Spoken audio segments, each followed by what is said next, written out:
ரோஹித் சர்மா கிட்ட இருந்து Hardik Pandya கேப்டன்சியை பிடிக்கிட்டாரு. ODI T20 எல்லாத்தையும் பும்ரா பெஸ்ட் தராரு. ஈஸியா அவங்க பும்ரா கேப்டன் ஆக்கிட்டு போலாமே. Hi ma'am.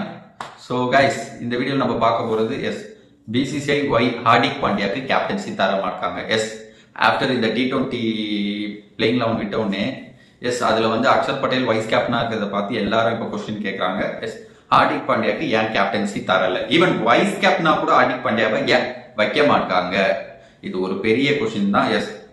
ஸோ இதுக்கு முதல் ரீசன் என்னவா இருக்கலாம் பார்த்தீங்கன்னா அந்த ஐபிஎல் கேப்டன்சி. ரோஹித் சர்மா கிட்ட இருந்து ஹார்திக் பாண்டியா கேப்டன்சியை பிடிக்கிட்டாரு. ஸோ அது ஒன் ஆஃப் த ரீசன் நீங்க நினைக்கலாம். இல்ல பல பேர் அப்படிதான் பேசிக்கிட்டு இருக்காங்க. வெயிட் பண்ணுங்க, சொல்றேன்.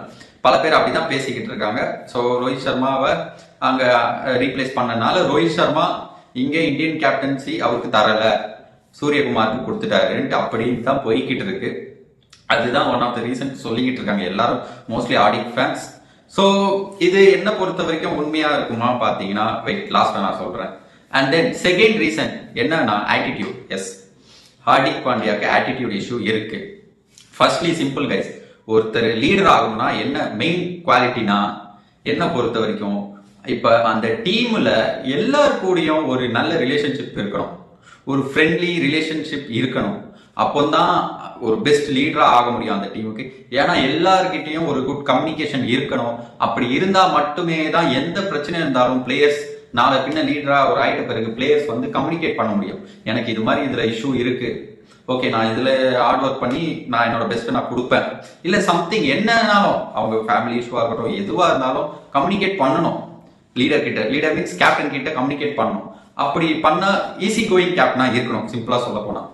ஸோ அது மாதிரி பார்க்கும்போது ஹார்திக் பாண்டியா கிட்ட என்ன பொறுத்த வரைக்கும் டீம்ல எல்லாருமே குட் கம்யூனிகேஷன்ல இல்லதான் நினைப்பேன். ரிலேஷன்ஷிப்ல ஹார்திக் பாண்டியா கூட மேபி ஆட்டிடியூட் இஷ்யூ இருக்கலாம், மேபி அதுதான் உண்மைன்னு சொல்லலைன்னா, பட் ஸ்டில் அவரோட அந்த கிரவுண்ட்ல பார்க்கும்போது அந்த ஒரு ஆட்டிடியூட் தெரியும்.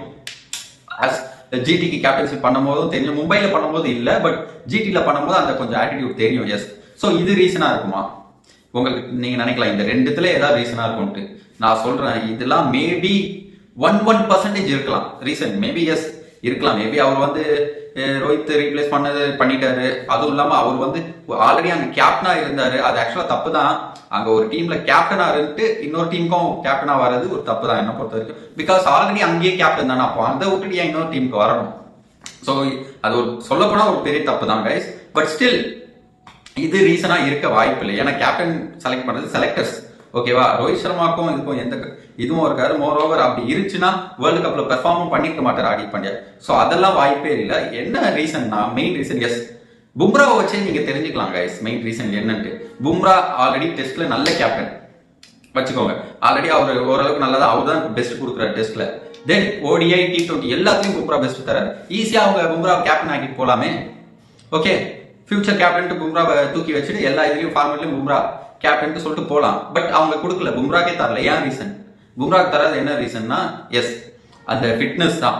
ஃபிட்னஸ் மீன்ஸ் பும்ரா ஃபிட்டா இல்லைன்னு சொல்லு, பட் எப்ப வேணாலும் இன்ஜுரி ஆகலாம், ஓகேவா? ஒரு கேப்டன்னா ஒரு சீரீஸ்னா அந்த சீரீஸ் ஃபுல்லா இருக்கணும். அண்ட் மோர் ஓவர் பும்ராக்கு ஈஸி மேட்ச் எல்லாம் ரெஸ்ட் கொடுத்துருவாங்க அந்த ஒர்க்லோட்னால. ஸோ பும்ராக்கு ஃபிட்னஸ் இஷ்யூ வரலாம். ஆல்ரெடி 1 year பும்ரா ரெஸ்ட்ல தான் இருந்தாரு ஃபிட்னஸ் இஷ்யூனால. ஸோ அதே தான் ஹார்திக் பாண்டியா சேம் கேஸ் தான். 1 year ஆப்ரேஷன்லாம் பண்ணிட்டு வந்தாரு. ஸோ அப்படி இருக்கும் போது அந்த ஃபிட்னஸ்ன்ற போது ஒரு கேப்டன்னா எல்லா மேட்சும் ஆடணும். அண்ட் மோர் ஓவர் ஹார்திக் பாண்டியாக்கு ஆல்ரெடி ஒர்க் லோடு இருக்கும். ஏன்னா அவர் ஒரு ஆல்ரவுண்டர்.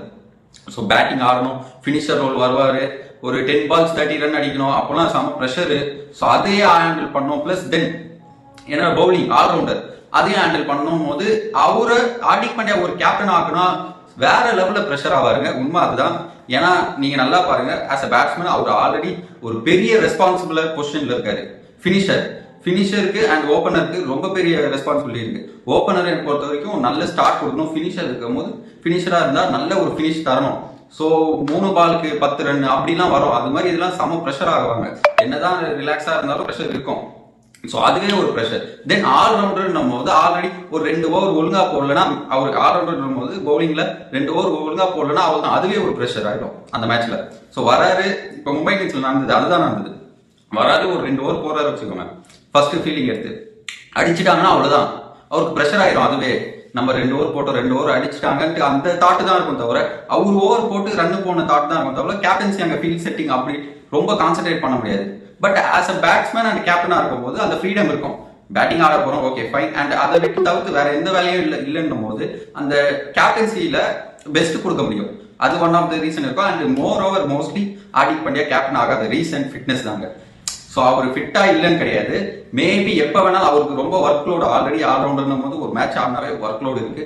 அதை மீறி இது மாதிரி ஃபிட்னஸ் இஷ்யூவும் இருக்கும்போது அவங்களால அது ஒரு பெரிய ரெஸ்பான்சிபிலிட்டியா ஹார்திக் பாண்டியாவை நம்பி இறங்க முடியாது. ஸோ அப்படி இறங்கினா அது ஒரு பெரிய ரிஸ்க்கு அமையலாம். ஸோ அதுக்காண்டி தான் ஹார்திக் பாண்டியாவையும் அண்ட் பும்ராவையும் கேப்டன்சிலேருந்து கொஞ்சம் விலகியே வச்சிருக்காங்க Indian team. See you next video. Bye.